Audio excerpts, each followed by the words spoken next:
Well, hello there, and welcome to this edition of Thought for the Week. We are having an exciting time in Acts chapter 16. I love the book of Acts, and I'm sure you do. And one of the things that makes it such a sparkling read is the amazing detail. And much of it is the result of personal contact with the Apostle Paul. Luke was one of his best friends. And Luke knew all about Paul's ministry because Paul would have regaled him with stories. But then Luke had a lot of experience himself. He was the close confidant of the Apostle Paul. And so here we have detail in this chapter, which is really sparkling. But it certainly shows us that being a Christian is no pushover. One of the great problems that we find in churches today is the relatively small number of men. And when I say men, I mean tough men, proper men, if you know what I mean. Men who are tough, men who are resilient, and they're not there in the church in huge numbers. And that's sad, because the gospel is truly for people who mean business and who are strong to stand, straight and strong. That's a definition of being a Christian, I think, but sad to say, there are too many who are weak as water, and that's a dreadful confession.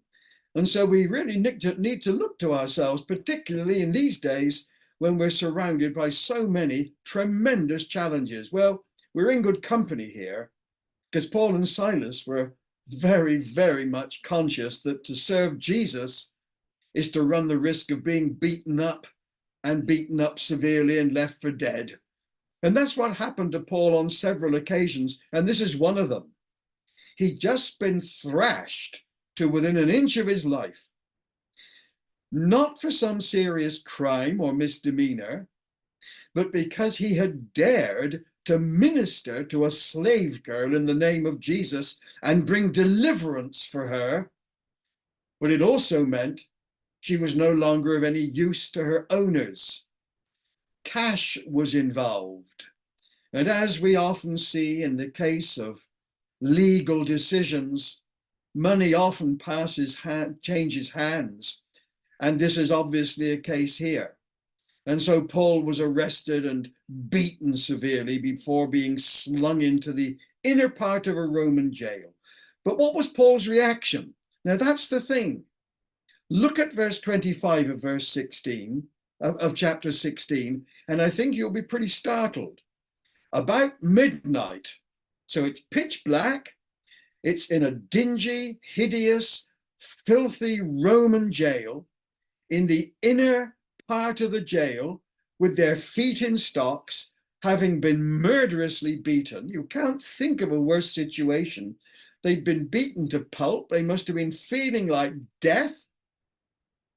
About midnight, Paul and Silas were praying and singing hymns to God, and the other prisoners were listening to them. Now that is almost a joke, isn't it? I've just been getting over a nasty viral attack that affected my chest and my lungs, and I've been hacking and coughing all over the place and being thoroughly miserable. But it was nothing compared to the state of Paul and Silas. And yet they had overwhelming, overcoming faith, knowing that Jesus is sovereign. And even though they were in this powerless state, he was still governing, still Lord.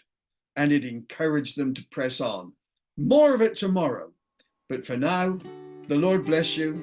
Goodbye.